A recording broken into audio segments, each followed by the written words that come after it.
ជំរាបសួរពុកម៉ែបងប្អូនថ្ងៃនេះយើងខ្ញុំសូមបង្ហាញទីតាំងដីនិងផ្ទះលោកបន្ទាន់មួយកន្លែងមានទីតាំងស្ថិតនៅក្នុងភូមិមន្ទីរចាស់សង្កាត់ស្រកក្រាមក្រុងសៀមរាបខេត្តសៀមរាប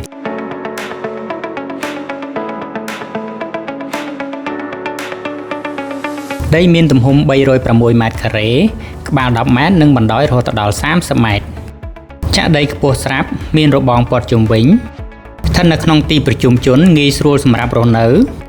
ជិតផ្សារសាលារៀននិងមន្ទីរពេទ្យអាចសាងសង់ជាប្រភេទផ្ទះវីឡាផ្ទះល្វែងឬសាងសង់ជាអគារបន្ទប់ជួល